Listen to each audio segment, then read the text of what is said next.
Hello friends, মাই veg ফুডে আপনাদের সবাইকে স্বাগত। আজকের রেসিপি সাবেকি রান্নার ছোঁয়ায় তৈরি কুমড়ো শাকের ডাল মাখানি। এই রেসিপি সম্পূর্ণ নিরামিষ আর অতি পুরনো একটি রেসিপি। আজকের রেসিপি ভালো লাগলে চ্যানেলটি সাবস্ক্রাইব করবার অনুরোধ রইল। আসুন দেখা যাক আমি কিভাবে তৈরি করছি। 25 গ্রাম মটর ডাল 30 মিনিটের মতো জলে ভিজিয়ে রেখেছি দুটো কাঁচা লঙ্কা সহকারে। আর এদিকে নিয়েছি 6 থেকে 7টা কুমড়ো পাতা। কুমড়ো পাতাগুলো ভালো করে জল দিয়ে ধুয়ে জল ঝরিয়ে রেখেছিলাম। এবার এগুলো 3-4টে পাতা একসাথে নিয়ে ঠিক এইরকমভাবে নিয়ে একটা ছুরির সাহায্যে কেটে নিচ্ছি। দেখুন, ঠিক এইরকমভাবে কেটে নিতে হবে। আর এখানে বলে রাখি, আমার চ্যানেলে সব রেসিপি সম্পূর্ণ নিরামিষ। ফেসবুক পেজ মাই ভেজ ফুড অবশ্যই আপনারা ফলো করবেন। ফেসবুক পেজের লিংক ডেসক্রিপশন বক্সে দেওয়া থাকবে, সেখানে ক্লিক করে দেখে নিতে পারেন।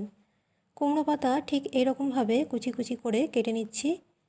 সব কটা কুমড়ো পাতাই আমি কেটে নেব এরকমভাবে। এই রেসিপি খুবই পুরনো একটি রেসিপি, আর এই রেসিপি করতে খুব বেশি ঝামেলার নেই। কুমড়ো শাকগুলো কাটা হয়ে গেছে, এবার একটা প্লেটের মধ্যে নিয়ে নিচ্ছি। খুব সহজেই এই রেসিপি তৈরি হয়ে যায় আর খেতে দুর্দান্ত স্বাদের হয়। একবার বাড়িতে অবশ্যই ট্রাই করে দেখুন। অন্যদিকে মটর ডালের পেস্ট তৈরি করে নিয়েছি। আর এই পেস্ট তৈরি করতে খুব একটা জলের দরকার হয়নি, যতটুকু জলে ভেজানো ছিল সেই জলটা ঝরিয়ে তাতেই বাটা হয়ে গেছে। এবার একটা কড়াইয়ের মধ্যে নিয়ে নিচ্ছি 4 টেবিল স্পুন সাদা তেল। আপনারা ইচ্ছে হলে সর্ষে তেলেও করতে পারেন। এর মধ্যে দিয়ে দিলাম কালো জিরে হাফ চামচ। এই রেসিপি কিন্তু খুব শুকনো শুকনো হয়। এর মধ্যেই দিয়ে দিচ্ছি কুমড়ো শাক কাটা। যে কুমড়ো শাকটা কুচি করে কেটে রেখেছিলাম সেই কুমড়ো শাক দিয়ে দিলাম। কুমড়ো শাকটা একটু ভালো করে ভেজে নিতে হবে। এর জন্য এর মধ্যে দিয়ে দিচ্ছি 1/4 চামচ হলুদ গুঁড়ো আর দিয়ে দিলাম হাফ চামচের মতো লবণ। এবার শাকটা খুব ভালো মতো ভেজে নিতে হবে, প্রায় 1 থেকে 2 মিনিটের মতো মিডিয়াম ফ্লেমে ভেজে নিচ্ছি। আর ভাজতে ভাজতেই এর মধ্যে দিয়ে দেবো কিছুটা কাঁচা লঙ্কা কুচোনো। আজকের রেসিপি খুবই স্পেশাল, জামাই ষষ্ঠী উপলক্ষে তৈরি। আর ভাতের প্রথম পাতে এই রেসিপি দিয়ে খেতে ভীষণই ভালো লাগে। একবার এই রেসিপি বাড়িতে তৈরি করে দেখুন।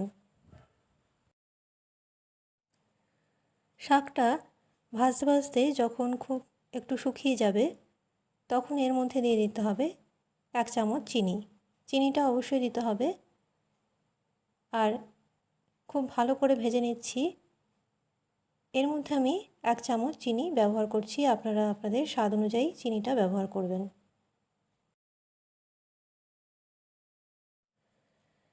চিনি দিয়ে খুব ভালো মতো শাকটাকে ভাজা ভাজা করে নিতে হবে। যতক্ষণ না চিনিটা গলছে ততক্ষণ শাকটা এরকমভাবে ভেজে নিতে হবে। আজকের রেসিপি খুবই চট করে হয়ে যায় আর করতেও বিশেষ কোনো ঝামেলা নেই, কিন্তু খেতে কিন্তু অসাধারণ। শাকের সাথে চিনিটা ভালো মতো মেল্ট হয়ে গেছে।